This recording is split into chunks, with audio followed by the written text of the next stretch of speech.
What's going on, homies? Welcome to the Correct Soccer Podcast, episode number 56. Ladies and gentlemen, I got to tell you guys something.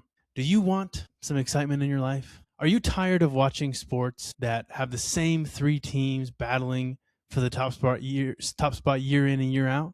Do you want to watch a league that has a team that was in last place last year compete for the top spot this year? Do you want to watch a team or a league that has a team that was in the top spot last year and struggling to score goals and get wins this year?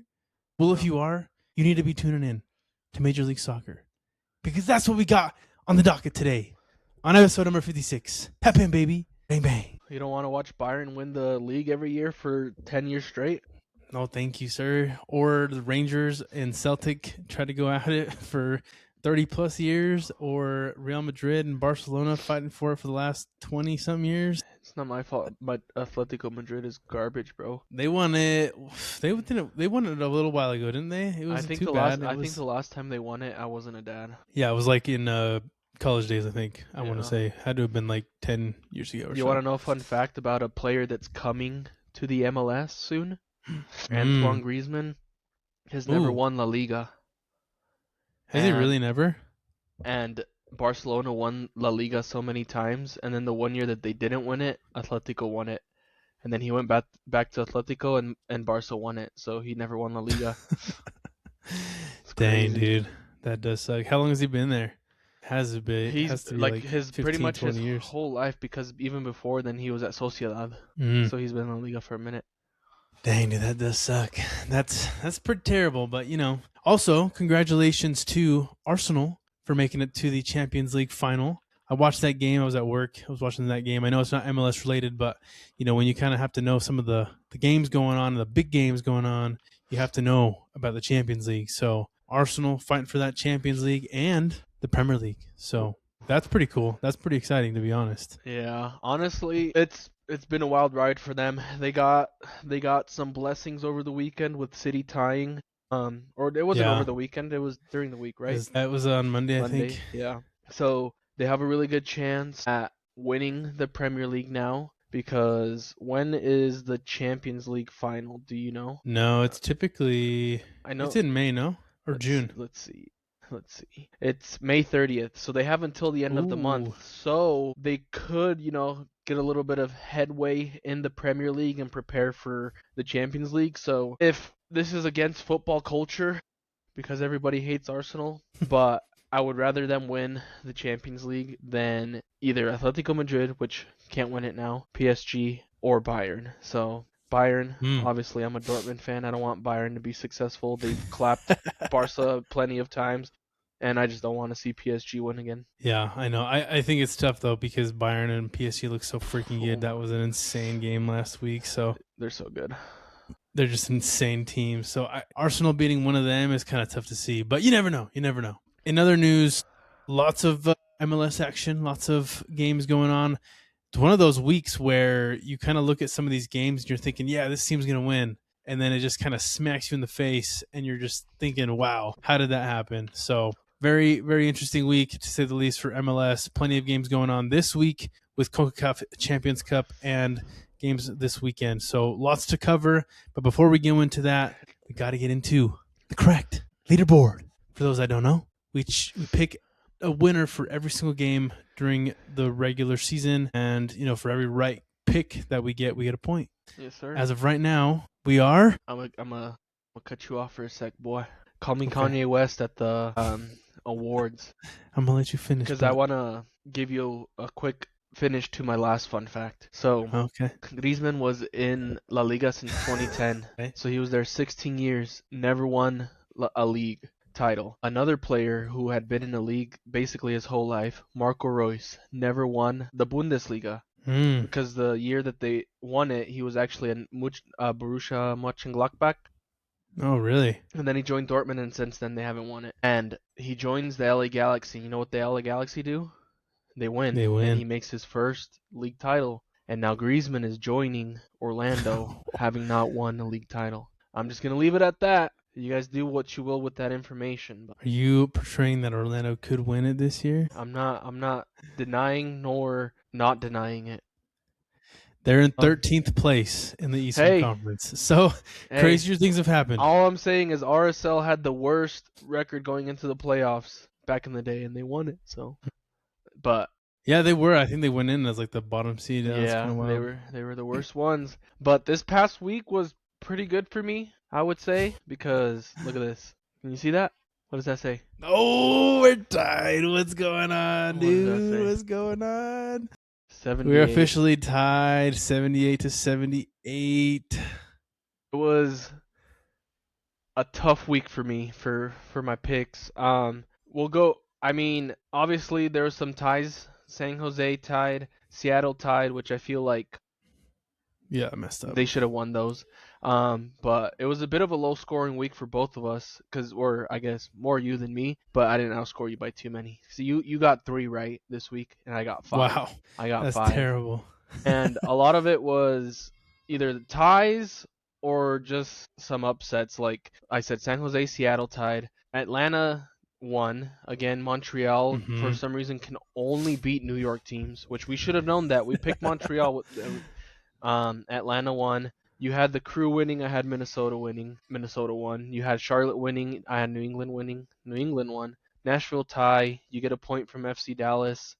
Um, and then I had to double check because I had Cincinnati winning against Chicago, and I guess you had Chicago winning that, which they obviously didn't. And yeah, another tie with Los Angeles, San Diego, which I'm honestly surprised about because San Diego's been playing so bad. I feel like Los Angeles should have won this game pretty easily, but honestly, they got lucky to tie with that last minute Yeah, goal. And for another sure. surprise is the LA Galaxy tying Vancouver, which again, Man, the Galaxy were winning, Vancouver came in and they tied it. so And wild, then dude. New York City's having a very bad downfall, 2-0.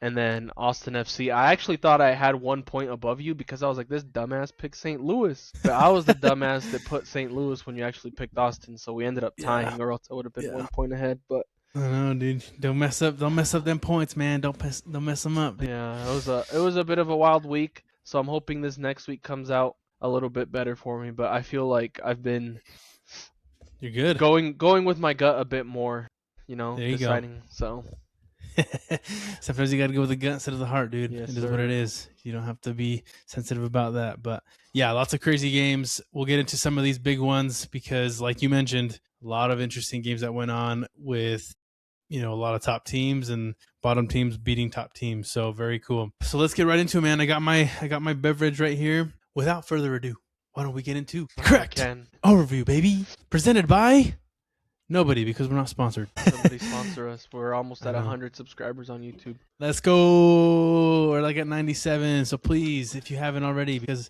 95% of you that are watching this right now are not subscribed, please Pull up that subscribe. analytics. Oh my god, I almost died. Let's kick it off with the big one, man. I think the one that everybody kind of looked at this weekend and kind of a botch, to say the least. Inter Miami falls to Orlando City 3-4. I think this is a game where nobody other than a diehard Orlando fan picked Orlando to win this game. So as you can kind of see, 3-4 for this game. Miami was winning this game in the first half, 3-0 in the first 33 minutes. And then Orlando did get a late goal in the first half, about the 39th minute, and then basically botched the second half, losing 4-3. So did you get a chance to see this one? I did. I watched it when Miami was winning. Then I stopped and I thought I was over, and then I turned it off, and then holy crap. Saturday, so again, busy weekend for me, so I didn't get to watch the games. If I'm being honest with you, I actually got in trouble for watching this game because I took my wife out to dinner for her birthday, which was on Saturday. And that's why I only watched the first half because I saw they were winning 3-0, and I'm like, okay, let's not do this during dinner. And then we leave, and next thing That's you why know, we got to get a sponsor. When we get a sponsor, she ain't going to be saying nothing, dude. exactly. And yeah, and then I stopped watching, and it ended up being 4-3. I don't know who to blame, but I want to blame St. Clair. I don't know if he Big statement. I don't know if he was the issue. That's just the way it's been. From the ratings, Falcone seems to have had a really bad game, which I haven't liked him. I feel like he's been the biggest defensive liability Inter Miami has had. I feel like he's just good at being aggressive and being a nuisance. Yeah, he's a center back guy. I mean, he's the one that led to the error for the goal, and he's the one that gave that penalty. Yeah, and then I was mentioning to you that So watching the game, I think Inter Miami had a 74% chance of winning this game. Hmm. And the commentators were saying, yeah, they have a 74% chance to win, but don't forget, this is a rivalry game, and Yeah. sometimes these percentages don't tell the whole truth. And they didn't because I don't know if you guys remember, but at the beginning of the season, Orlando was winning 2-0, and Inter Miami came in the second half to win 4-2. And this time, Inter Miami was winning 3-0 going into the second half, and Orlando just comes in and blows them out of the water and scores 4 unanswered goals in the second half to complete the comeback. And I haven't even watched the highlights because I don't care. I don't want to see. You don't want to see? Dude, it was good. It was a good game. I think, Martin Ojeda, correct player right there. Homeboy had a hat trick in this game, absolutely annihilated Inter Miami. But you kind of see some of these goals, and I know we don't have it pulled up, but that last goal, the fourth goal, and I think even the third goal were just absolutely just where's the defense type of a question. Is this one of those games where you're going to look at Inter Miami and say, oh my goodness, like they're on a downward spiral? No, like Miami's still a pretty good team. You probably need to look at some of the players, to be completely honest, and kind of see if they're actually worth, were worth the signings, like a Herman Berterame. But is this also, one of those games where you're going to say Orlando City is going to be potentially winning the league once Griezmann comes in? I don't know. I mean, that's tough to say, right? But the one thing that is true is that Inter Miami is officially cursing the brand new stadium. New stadium without a win. No wins, my friend. 0 wins, only ties, and a loss in the brand new stadium. How does that feel, dude? I mean, that's got to be so crappy. Yeah, it sucks, dude. I was honestly like, in my head, I'm like, they haven't won in the new stadium. I was literally thinking they might tie because I had that thought in my head, like, oh, it's the new stadium. They're probably going to draw knowing that they should beat this team. And I was honestly excited. I was like, oh, first win of the season in the new stadium, 3-0, and then they lose. So I don't know what's going on there. What kind of, probably got some voodoo dolls in the pitch somewhere. Some of the Inter Miami haters. Some of the Orlando fans came in and jinxed the place, but maybe. But you're right, dude. I think, rivalry game, you never know what's going to happen. I was just looking at this because, like I told you, I haven't seen it, and I just want to show the people, like, look at this guy, dude. This is I don't want to say hate. I don't like him, but like, look at this, dude. Like, why are you just pushing this guy in the middle of the box? Like, what, like, literally, what's like? That's something I would do on my Friday leagues. So yeah, if you can show the fourth goal too, that was like the craziest breakaway too. Like, I mean, it was a total counterattack, right? And just nobody there, and it's just easy goal for Tyrese Spicer. You're making me suffer on live right now on the podcast because I haven't seen any of this. But look, DePaul loses the ball, and then look at Falcone right here. What are you doing? Oh, yeah, that's not it though. That's not it. It's I'm way more obvious. Yeah. Here, I see. There it is. Hold on, just leave right there. Leave right right there. Right here. Here we go. Look at this. Dude, Falcone's so bad. That's his man too. That's his man. This is what I'm saying. Like, I understand? And how do I say this? Everybody complains about Inter Miami because all they do is complain. And as a temporary Inter Miami fan till Messi's there, why are you in the middle of a game and you just let the ball go because you think he's offsides? Do you forget there's more than one player on this field? And that's just annoying because it just comes back to that complaining where they're like, oh, whatever. Like, you don't stop playing until the whistle goes. Yeah, if you play soccer, if you play football, soccer, that's like the number one rule. 100%. 100% couldn't be more true. The defensive struggles in Inter Miami seem to still be there. They still can bleed. Yes, they're still a great team, but this was a bad loss in El Clásico del Sol. Congratulations, Orlando. You got a lot of ground to make up to even be considered to go into the playoffs, but nonetheless, you could definitely do it. It's another one of those things too where you're arguably one of the better teams in MLS, and you play maybe one of the worst teams in the MLS, and you lose. And this is now your 7th loss in a row, I believe it is. New York City FC loses to DC United. DC United guys. It's kind of wild, honestly, just because New York City's always been such a great team. But they did end up losing to DC 2-0. DC United scored the 29th and the 75th minute. New York City, I mean, they dominated possession. They dominated the game in terms of keeping the ball, but they were outscored by 10, dude. I mean, it was 19 shots for DC United, 9 shots for New York City. At the end of the day, you got to score goals to win this game, man. So tough loss for New York City. This actually gets them, I believe, let me take a look. This gets them down to 9th place, and it shoots DC United to 5th. So God pretty damn. wild, dude. That's crazy. Yeah, DC's had, 4 games unbeaten, and now that's, I want to say it's 7 games for New York City, 6 or 7 games that they've gone without a win. So super unfortunate. It's one of those things where, what's going on with this team? Why are they losing so many of these, easy, so to speak, games? But what are your thoughts on New York City, man? You think they're just kind of, this crazy slump? Like, do they need who's the guy that's out? Martinez. What's his name again? Full name? Martinez. Martinez. Is he the striker? Alonso Martinez. He's out until mid-May. Is this one of those where you're just like, hey, you need to come back in? They got a couple other injuries. Like, what are your thoughts here, dude? This is a tough. What can I say, dude? It's a concrete jungle, dude. Just kidding. It's a concrete jungle.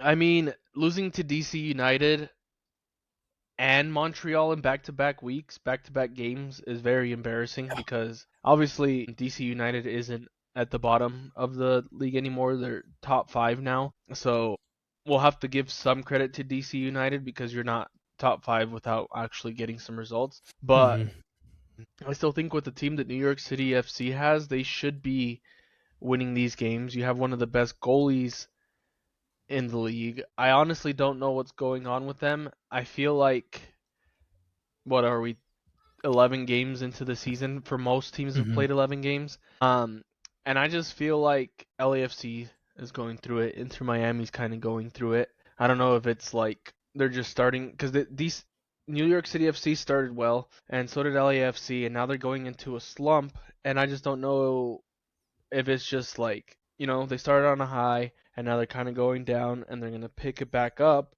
But yeah, they just need to get it figured out because they're only in 9th because of goal difference. Because Columbus Crew would be in 9th if they had more goals. They're actually at 0. The Red Bull New Yorks are also at 12 points with minus 11 goals. So they're only in that play-in spot because of goal difference.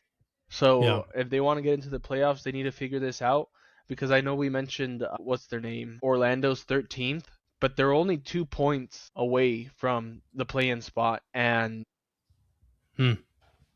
Montreal's only 3 points away from them. So it's like they need to start locking in because it's going to get a little bit more spicy going into these next few games. Yeah, for sure. Especially with the World Cup coming up here soon and getting that break after this month. So definitely want to pick up as many points as you can in these next 4 to 5 weeks. I think DC United did a great job, as kind of like adjusting in their team, their squad for New York City.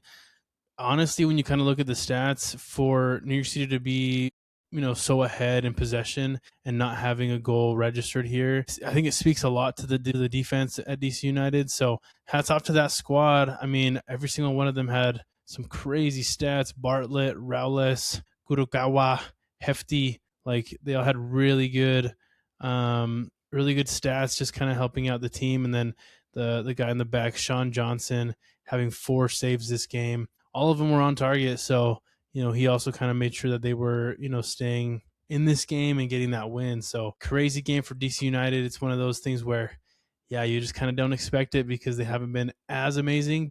When you kind of look at them and beating New York City, that's a big statement win for these guys. So hopefully that fan base is excited too.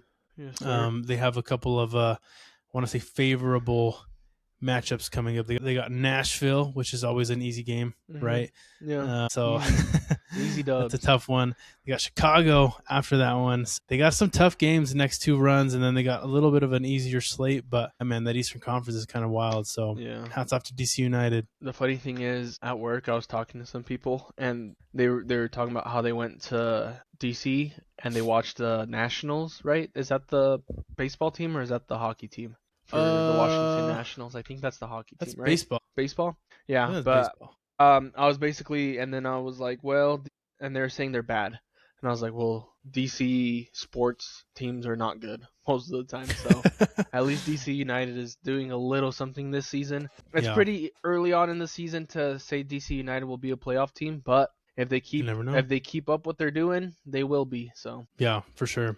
Very good game indeed, to say the least, for that one. We did end up getting a very surprising tie with Toronto versus San Jose. San Jose being arguably one of the hottest teams right now in the MLS, winning, I believe it was, what, 6 or so games in a row, doing very well.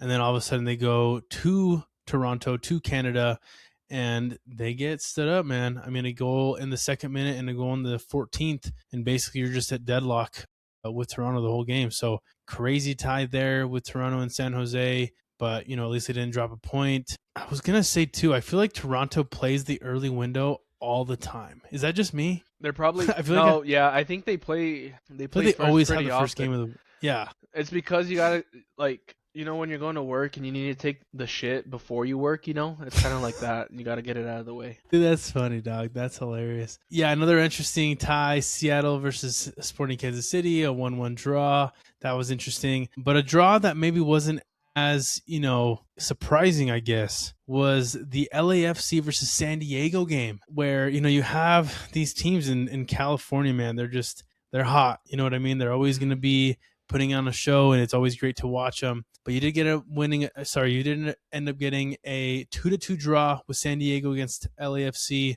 Goals in the 7th, 71st, and 106th minute. So this one was the game that went down the wire, man.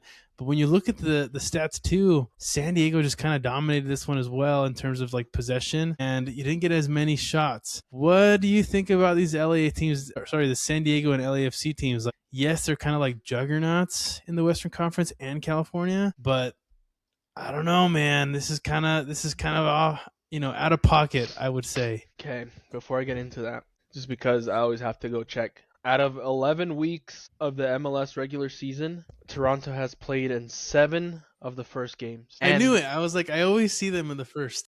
And this coming week they play the first lot again against Inter Miami. Wow. So No just way. like I said, I don't know what it is. Maybe it is what I said. But yeah, this game, I think, like I said, you would assume LAFC would be winning this game. San Diego goes in, and you would think they'd be winning the game after scoring in the 71st minute with a 2-goal lead. I mean, at least you would have thought that last year. And LAFC, being LAFC, comes back and scores 2 goals to tie it up. Very good last-minute goal from Hollingshead. Like you said, stats aren't very good. Doesn't seem to have played well as they should have. San Diego had these stats against maybe most other teams. They probably wouldn't have tied this game, almost won. And I just think LAFC was just feeling good because they beat Inter Miami and they had a bunch of zero clean sheets and stuff. So Yeah. maybe we brought them up to be a little bit better than they were going to be. I know, what was it, week 4, 5? You were over here talking about Arsenal's invincible season and all this stuff. So obviously we thought very highly of them. But if these two teams want to go far in the playoffs, they need to stop doing what they're doing now. I don't know what that is. I'm not their coach. LAFC has a stacked team, just like Inter Yeah. Miami. I think it's more just getting back into the rhythm of things, which is weird to say because LAFC went, what was it, 6 games without conceding? Yeah, something like that, yeah.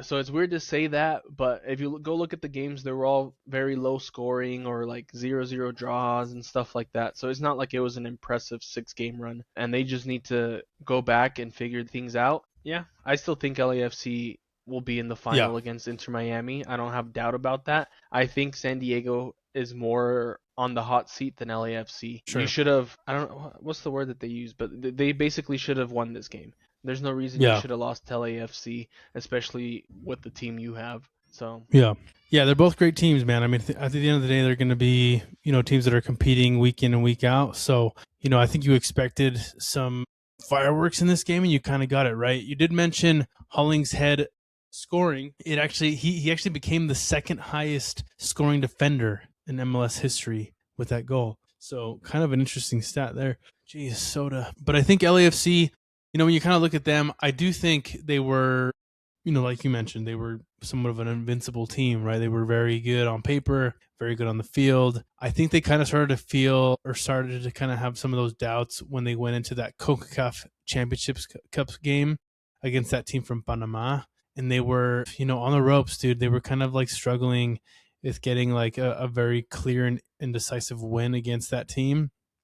And I mean, I feel like that's kind of following them now, into the season and still in the CONCACAF Champions Cup, which they will play Toluca tomorrow in Toluca, so that'll be tough. But I don't know. I think they just gotta rally around Son. I think Son needs to be doing a lot better of a job, with this team. He's kind of been a little bit MIA. I feel kind of with the way that he's been playing. He's such a great player. He's such a playmaker, and I just haven't really been seeing him whatsoever. I don't know if he was injured or what, but if he was, they were playing it off as if he wasn't because they never had him as like an injured player. You know what I mean? Yeah. And I feel like Martinez and Nate. I forget Nate's last name. What was Nate? Ordonez? Yeah, Ordaz. Ordaz? I think he's been playing very well and kind of holding down the fort for this team, while like Bawanga and Son haven't really been performing to the best of their abilities.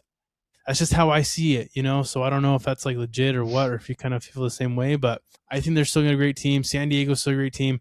We mentioned that thing about Chucky last week. We got plenty of comments around that little clip. I don't know if you saw. Quite a few different people were like, "Oh, they need Chucky back. They need TikTok? Chucky back." I think on both, yeah, to be honest. And they were all just saying like how they need him back and everything, right? But I mean, I responded to basically all of them, and I was just saying, "Hey guys, like, look, it would look so bad on the club if they brought him back." Yeah. You know what I mean? Yeah. Look terrible. So I don't think that's the answer. But you know what could be the answer for San Diego FC? Me? If they sign Mohamed Salah. Could he be a crazy addition to San Diego and honestly help them really compete for the title this year as they did last year? But what are your thoughts on that? There have been some rumors with him potentially making a move to MLS. Oh my gosh, dude. Where would he play? Striker? San Diego. I'm dumb. I'm sick, guys. My brain's not working properly. I was literally about to say, where would he play? Boanga and Son are already there. I don't know why I'm over here thinking of LAFC. But, okay, yeah. If they got Salah, I feel like he would be a great addition to San Diego. I think that's... Let me go see their stats before I give myself zero ball knowledge. From the way these games have been going, they need more attacking. Let's see. They lost to Toluca 0-4. They lost to San Diego 3-0. They lost to Minnesota 2-1. Real Salt Lake 4-2, and then to Portland 1-2. If you're gonna want to win the MLS Cup, you're gonna need to score more than one goal. You're gonna need to score at least. With the way some of these games go, you're gonna have to score 3, maybe 4 goals to win a game, and their attack is just missing something. Andres Dreyer is still playing very well. He got 2 assists against LAFC. I don't think Dreyer's the issue. I feel like there's a systemic issue. Maybe the coaching is a bit off. I mean, obviously he did super well last year as a first-time MLS coach, but if anytime you can get somebody of the caliber of Mo Salah, your team's gonna become better immediately. Yeah. So yeah, if he comes in, I feel like having him come in and play more of a striker than a winger position would probably be better. Maybe I'm dumb in saying that, but with his age, I just feel like maybe he doesn't have that track back ability that you'd probably want from a winger. Yeah. But yeah, he definitely will bring something to the San Diego team. No, I agree. I think he'd be a very big signing as well. I think it would just bring more eyeballs to the MLS, especially if they get it in before the World Cup. So if they get it in before the World Cup, great. Even if they get it in after, I still think that would be phenomenal for the league, for the team, especially from what I've seen. And I don't even know if this is true, but obviously they've been kind of discussing potentially getting Mohamed Salah to the MLS, San Diego being a front runner, but they say that it was kind of driven by like the Egyptian ownership group. I don't know who owns San Diego or even if they are Egyptian. So that's something that I need to double check and double click on. I'm not really too sure on that one, but nonetheless, to have a player like him playing striker for San Diego, like I mean, he's gonna be a baller. He's gonna do what he has to do, and he's gonna get it done. So, for those of you that don't know, the guy's been an absolute machine at Liverpool, and so if he can come over here and do what he did at Liverpool in the MLS, forget about it, dude. This league is going to blow up. Now, obviously, he's got other considerations with like the Saudi league and everything else, but hopefully, he makes the right move and comes to the MLS. We'll see. Solid, dude. Let me see if we got. I was so confused because I was looking up the San Diego owners, Yeah, and this person came up, and I was like, bro, who the heck is this person, and how do they have money to afford San Diego? I was like, this is a American artist. Lonza Jones. Yeah, but her and her husband are the investor group that own the San Diego Padres and obviously San Diego, so Yeah, that yeah, makes sense. yeah. So I was Makes confused. I'm sense. like, dang, she made that much money from music? That's crazy. Yeah, that's wild. So those are the big ones, honestly, to kind of go over.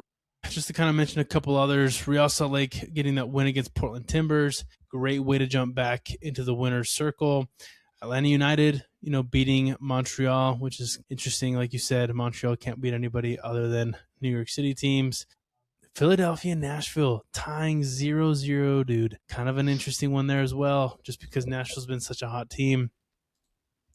And then FC Cincinnati beating Chicago Fire late in the 97th minute, 3-2, with basically Vander Ferreira playing so good, right? He had 3 goals. He's the reason they obviously won the game. But Cincinnati was down a man. So in the 56th minute, they got a red card and they turned it on a whole different gear. So hats off Yeah. to them. I was gonna mention that Nashville played their second team against that Philly team. Did So they really? yeah, they didn't play any of their starters because of today. Makes sense. Makes Yeah. sense. Yeah, I can see that. Yeah, I think they played. What's that one guy's name? They did play Mukhtar and Espinoza, but they came off in the 62nd. So they definitely are looking for this CONCACAF game. So that's cool. That's great. That's great. Honestly, that's a great move on them, and they got a point from it. So Galaxy tying Vancouver, one crazy, like you said last week, dude. Like they can definitely do some couple things here and there. You never know with LA Galaxy. Yeah, I think they probably should have won this with 8 minutes left to go. But again, they're the LA Galaxy and they're missing something. They're missing that one little piece that just can get them over the top again. But Yeah. I mean, I did mention that they should beat pretty much every team besides the top 3. So I Mm-hmm. feel like this isn't a bad result for the way they've been playing. I just feel with the fact that they were up, it kind of makes that point feel a little bit less than what it really is, you know? Yeah, for sure. Yeah, so I mean that's great for them to kind of get that point.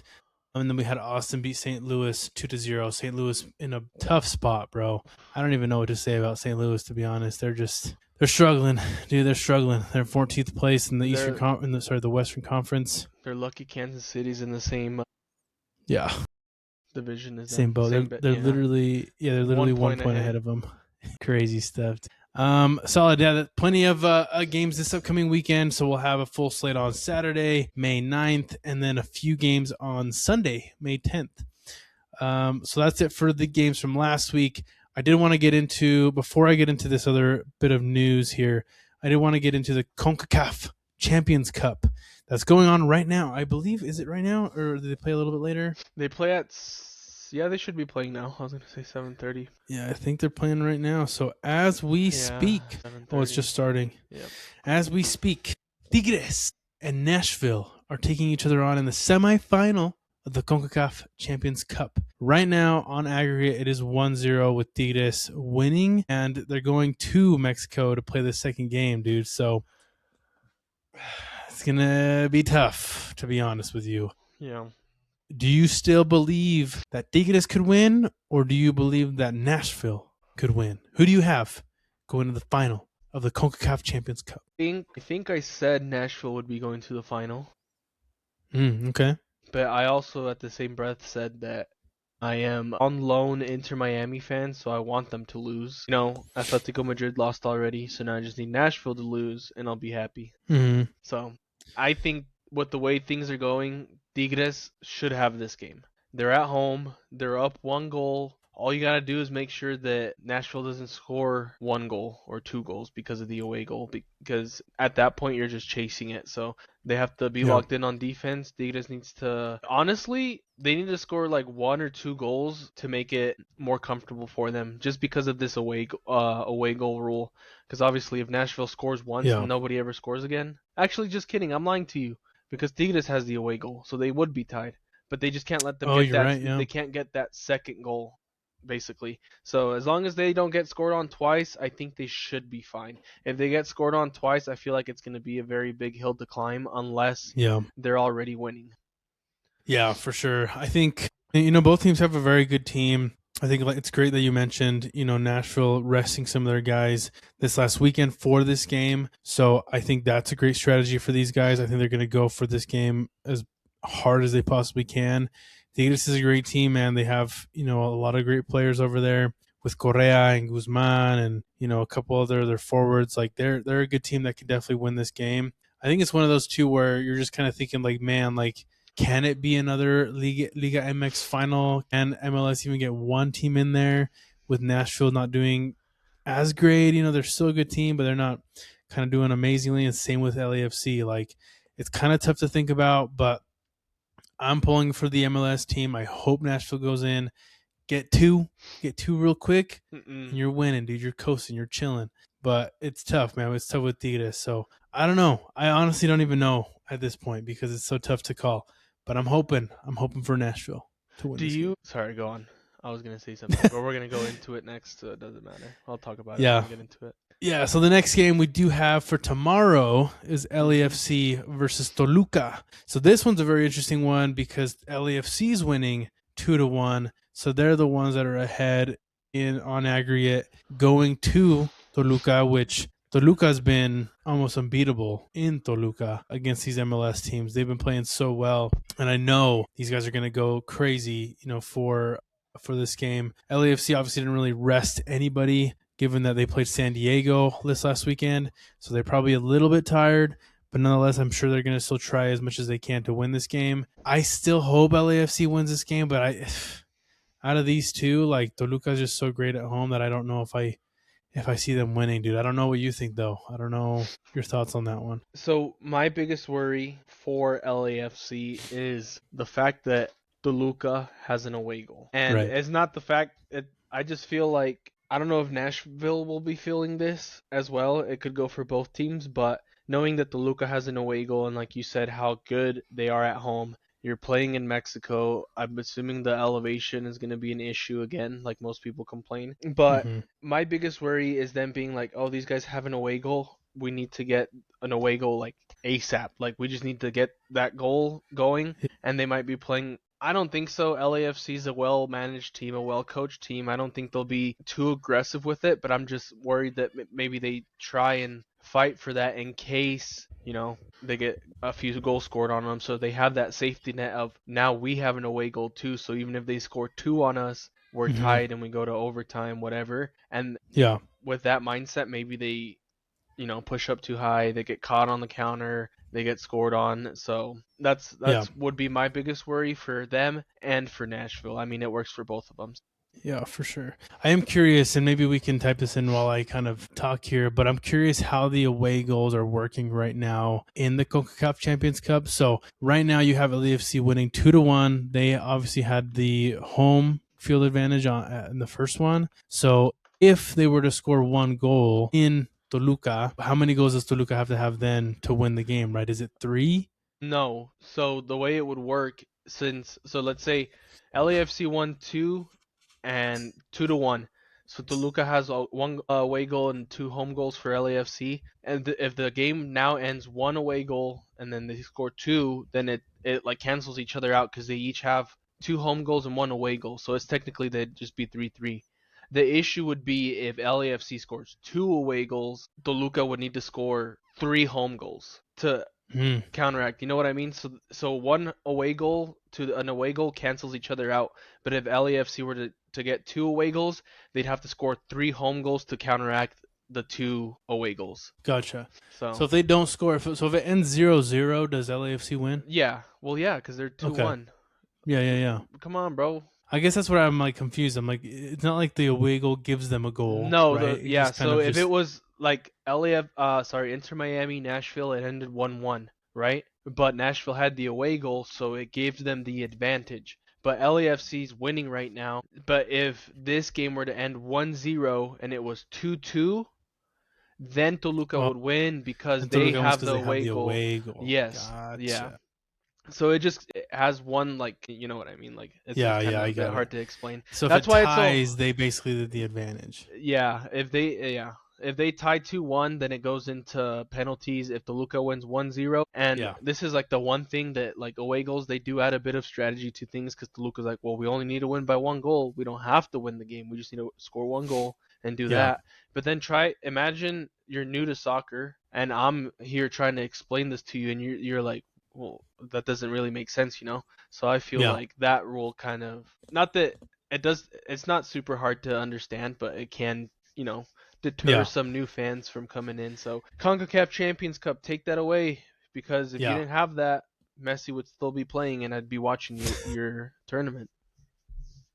Yeah, I think it's just I get the idea. I get the whole idea of it. But Hmm. honestly, when you're kind of playing a game at both homes, why do you have it? Yeah. Why does that even matter? Like each team gets the equal advantage of playing at home. Why give them more of an advantage for scoring when they're not home? Like Hmm. it's just kind of ridiculous. You know what I mean? It's just kind of an added thing that you don't really need to do. I'm Yeah. curious now. When did put this into like a AI thing? When did the away goal like idea or whatever? When did that come into play? Like what made them want to do that? I'm just curious why the heck that's even a thing. To be honest. The away goal rule was introduced by UEFA in 1965, 1966 European Cup winners that season. Oh, that it was. Sorry, I was like trying to process the information. So it was started in the 65-66 season, and it was to discourage defensive play in away matches and avoid the need for neutral venue replays. So basically, it was saying like, Mm, yeah, to not but play defensively when you're away. yeah. Interesting, huh? That's a strategy too. I mean, I don't Yeah, think I that's mean, honestly, because obviously they took the rule away for the Champions League, and I feel like it's been more exciting that way because, yeah. first of all, these games go into overtime, which probably sucks for the players, but for us, the But it's for viewers, us. it's more interesting because, well, what was it? If I mean, it would have ended the same because of the Arsenal. I was thinking of the Arsenal Atletico Madrid game, so if it drew, it would have gone to overtime anyways. But now they're not like scared of, oh, I have to rush this because they have an away goal and I have to score. Yeah, And it just keeps the games more interesting in my opinion. And then you don't have situations like the Inter Miami Nashville game, which I'm going to keep bringing it up because that was one of the more disappointing things this season. Not just because yeah, Inter Miami won, but because we were robbed of a potential overtime or yeah, even like penalty shootout to go into the next round. Like, it yeah, just for takes the sure. excitement out of the game because it's like, oh well, they won because they scored one goal in your house and you didn't do anything else, Yeah, you know? exactly. So Yeah, no, I didn't even know it dated that far back, 1965. Like that's freaking insane. So it's crazy to think about like some of those rules that have been implemented so long ago, and now it's like they're still here. So we're just gonna keep doing it until everybody tells us to not do it anymore. So yeah. that's kind of wild. But we'll leave it at that, man. So hopefully we'll get some MLS teams into the CONCACAF Champions Cup final. Yeah, hopefully Nashville gets the win today. And if not, then maybe LAFC will get it tomorrow. So Hmm. we'll see how that one goes. Kind of switching gears a little bit here.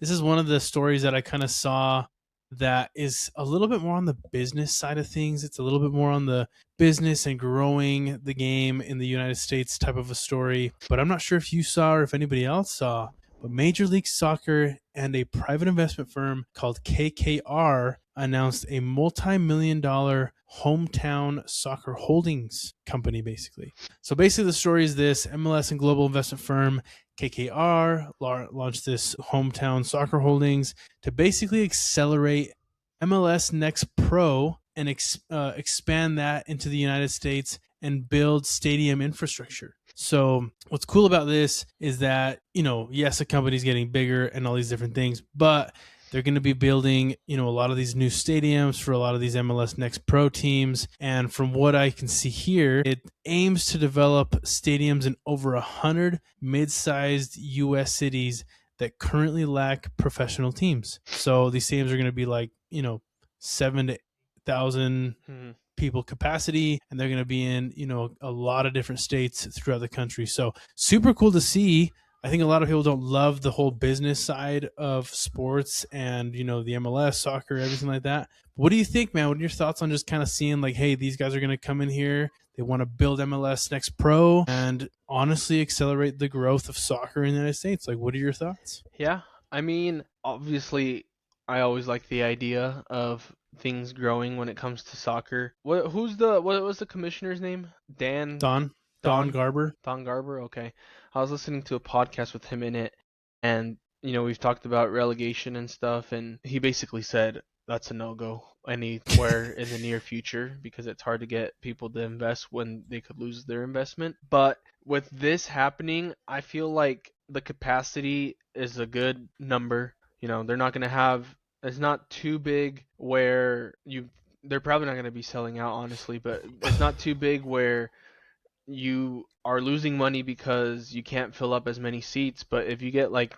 a couple thousand people in there, Yeah. or even like 1,000, you're still making money, which is what they want. Obviously, they're on Yeah. the business side. But not only that, but then you're bringing attention to these MLS Next teams that could possibly, become a second tier to the MLS.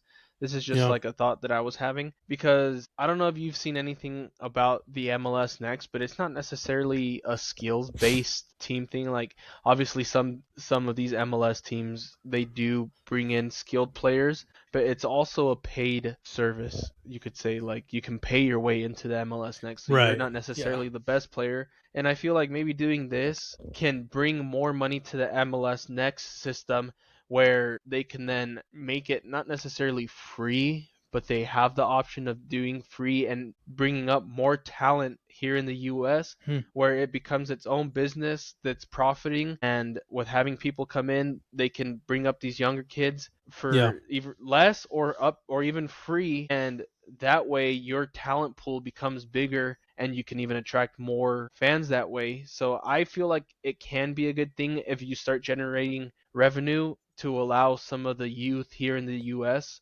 to have the chance to play for some of these MLS Next teams and not just buy your way into it. So Yeah. that's kind of the way I see it and how I feel like it could benefit the league Yeah. and soccer in the US in general. Yeah, no, 100%. I think this will be interesting for, fans and cultures of the sport to kind of like see and understand. Because I think, like you said, I think, you kind of the business side of things is something that's maybe a little bit ugly for some folks. And, I think there's a lot of people out there that just kind of like when they see the business side of soccer, the MLS, all these different things, like everybody just hates it. Right. And I get it. Nobody wants to see a monopoly in anything, right? It's kind of an ugly thing, but honestly, like a lot of these things just need money, right? And KKR, if they're able to fund a lot of these different things with the deals that they have, with the partnerships that they have, the sponsors that they have, and really just kind of have an awesome product for people to watch and to be at and to play in, like why wouldn't people be excited about 100 or so stadiums going up across the country to build soccer in the States, right? Like Yeah. you have to be excited about that. You know what I mean? And this is just the way it's going to have to go. Mm-hmm. The thing that I'm a little bit curious about and seeing kind of how like if this would affect this is, okay, well now MLS Next Pro is going to be bigger. It's going to expand.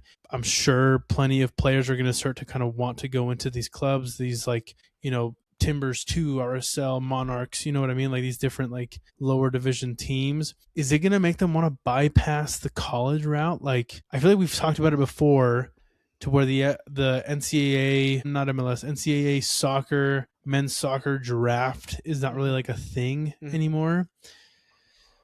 I'm curious if that kills that culture, if that kills college soccer in general. Does that just make people not want to go and just bypass it and go to these MLS Next teams or academies? Like, what do you think? I think it does. I think it will affect it big time, to be honest.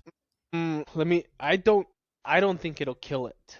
Yes, maybe. But the way I see it is it's instead of seeing it as it's killing it. It's putting out another resource because we've spoke about there's only a certain amount of spots on Yeah. these rosters. The US is a big country. There's so many people out there. Yeah. There has to be at least one Messi and one Ronaldo in the US. And with more options that you have, yeah, okay, so some of these college players are like, "Oh, well, we want to play for the MLS next instead of going to college," and then it then frees up more money for the colleges to then be like, oh, somebody else that maybe doesn't want to go to the MLS next goes to the college route, you know? So I just feel like instead Yeah. of killing it, it opens up opportunities for more people and maybe even more importance to the scouting when it comes to soccer in the NCAA because they're like, hey, you know what? We need to start recruiting these people, and then maybe it creates sort of a competition between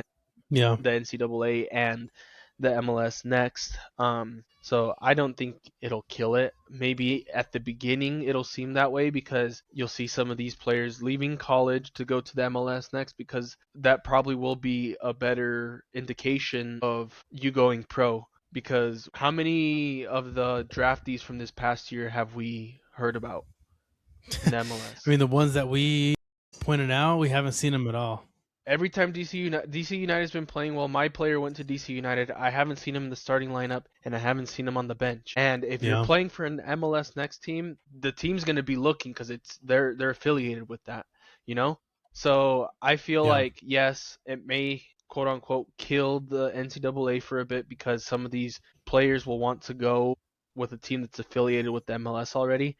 But then it'll also open up the opportunity for some of these other people to come in and played for some NCAA teams that maybe wouldn't have been able to in the past. And Yeah. I don't know. Yeah. I mean, it's a good angle. Honestly, I kind of thought of it more as, hey, this is probably going to kill, college soccer and it's going to make it irrelevant. Mm-hmm. But it always is good to kind of breed competition. It kind of breeds innovation, right? So I think with this expansion, with this deal, it brings a lot of different eyes and a lot of different more investors and more players into the MLS Next Pro. And so this could be a big step to where, yeah, like you said, like NCAA got to get step your game up if you want to really compete in soccer, and then MLS Next Pro, like you are now at the forefront. What are you going to do with all this money and all these eyeballs and all these new investment going into like your product, right? So it will be interesting to see like where the levels are. Like if you go, let's just say you get a scholarship, right,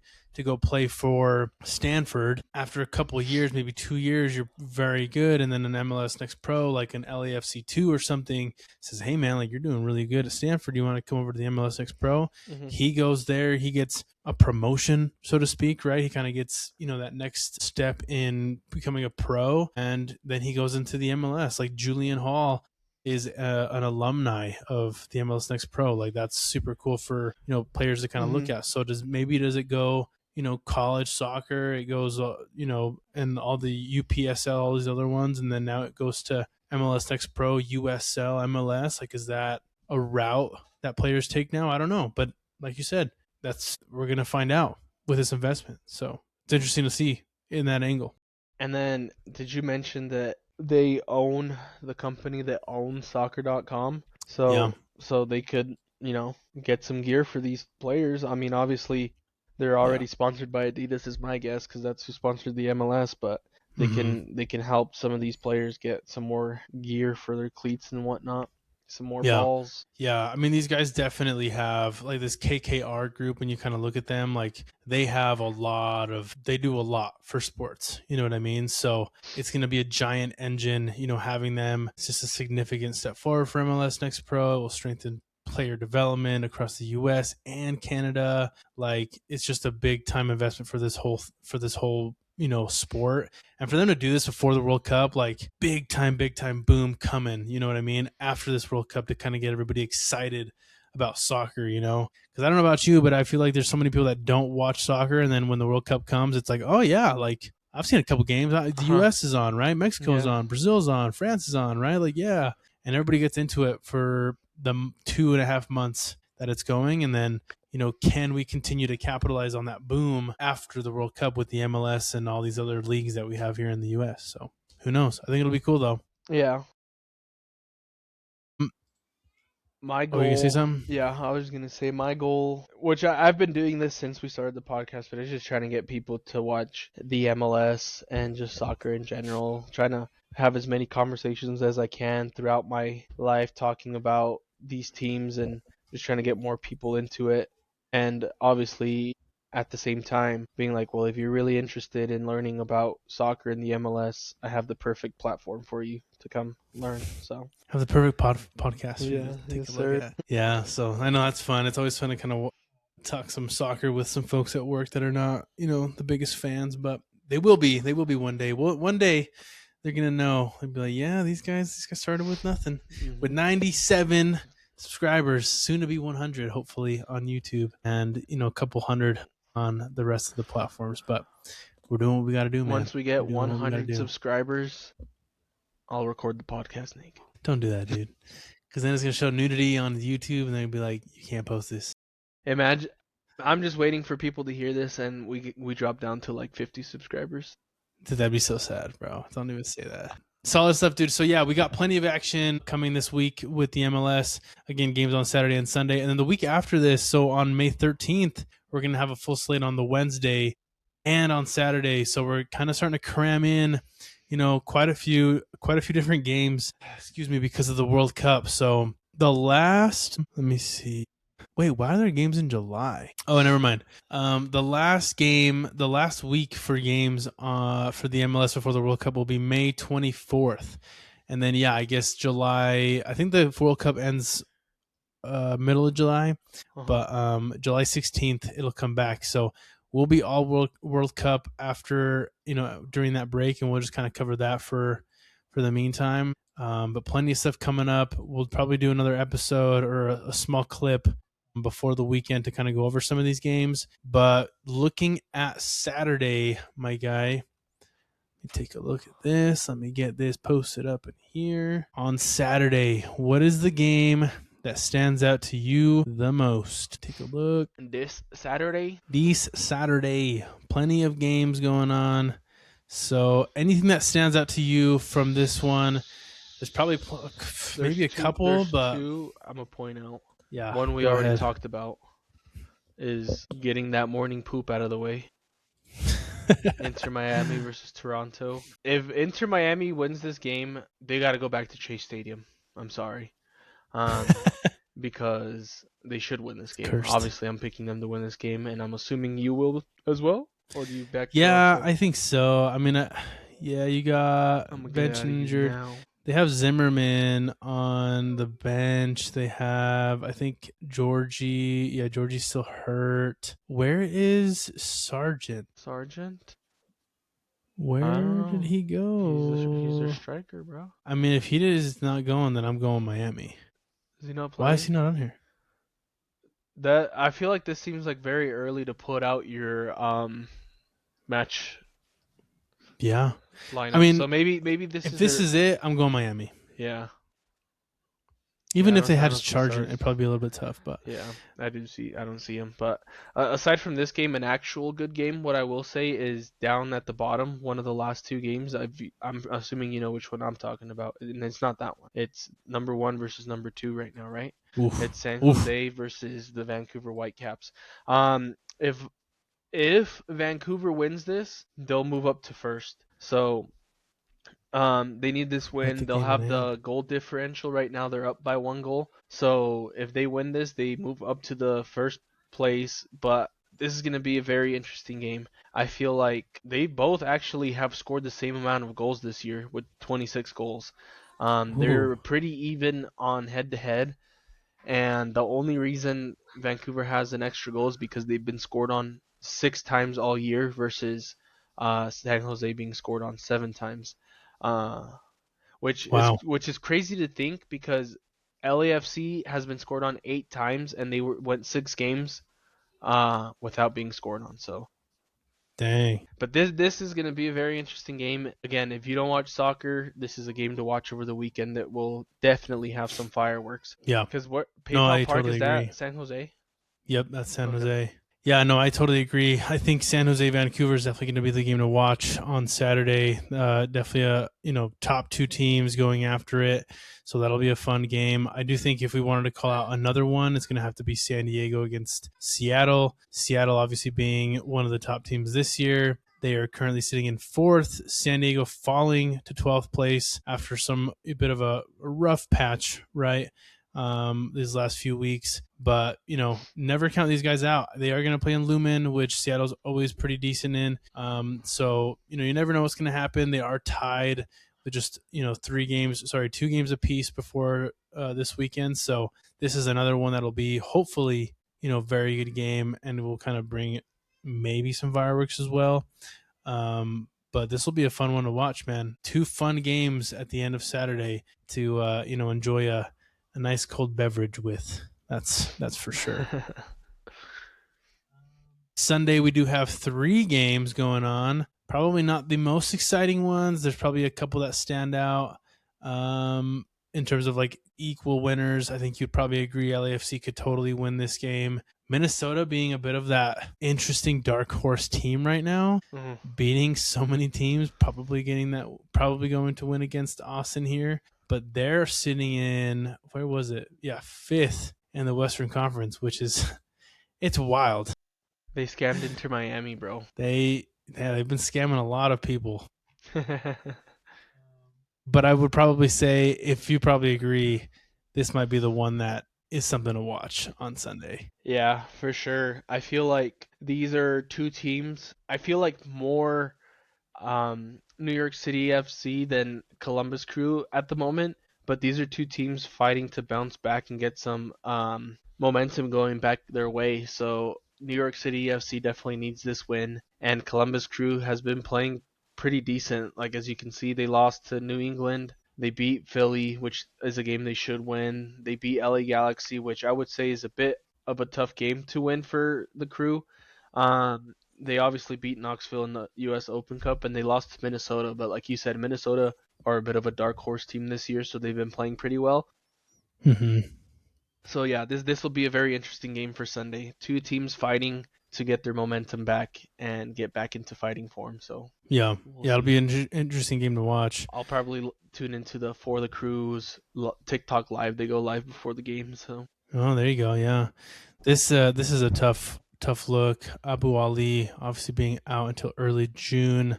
I don't know when he got hurt, but he's a pretty big presence up top, so that'll be a tough no-go for them.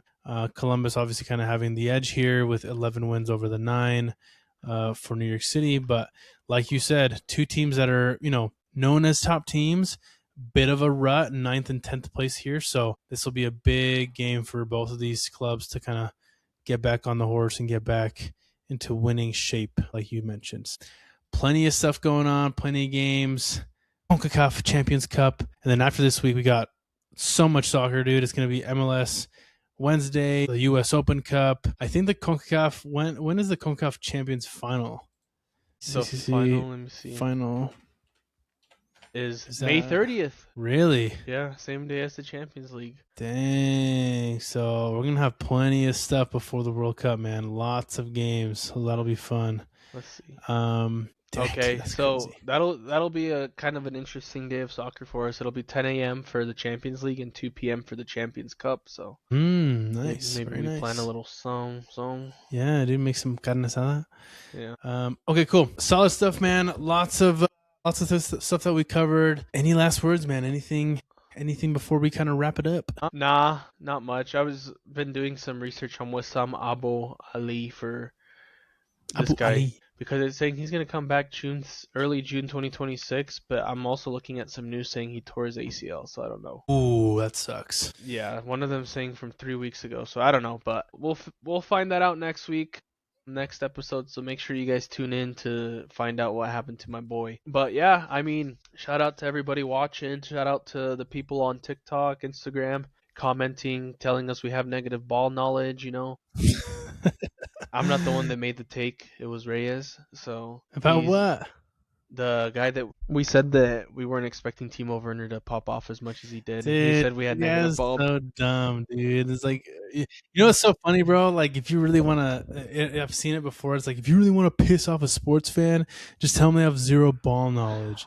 I'm like, dude, you guys are so stupid, bro. Like, if you honestly thought Timo was going to come in and just be like a wrecking ball, you're a fucking moron. Yeah, honestly, the only person that I would assume would be like that, like, yeah, don't get me wrong, these European players are good, but there's been multiple cases of them showing up and not doing much. The only player Yeah. that I like that has come in and has been like a crazy impact is Messi, and Yeah. that's Messi. But Hmm. yeah, obviously we expected him to do well. We're not expecting him to play bad, but he's been popping off. So Yeah, shout out to exactly. him and shout out to that San Jose Earthquakes fan. Yeah, exactly. So, but yeah, like you mentioned, man, appreciate y'all tuning in, leaving us some comments. Say what you want to say, dude. It's all good, man. We'll take it, man. If we're wrong, we're wrong. But if we're right, we're going to let you know too. So thank you very much. Again, we're on YouTube, Facebook, Instagram, TikTok, all the above. And yeah, we'll just kind of keep getting some stuff out. We need to get out and do, a couple other things for the Mhm. correct skills challenge because life hit us pretty hard. And so we kind of had to take a pause on that. But we'll be back. We'll make some extra content for you guys. But yeah, thank you so much for tuning in. Catch y'all in the next one. Peace.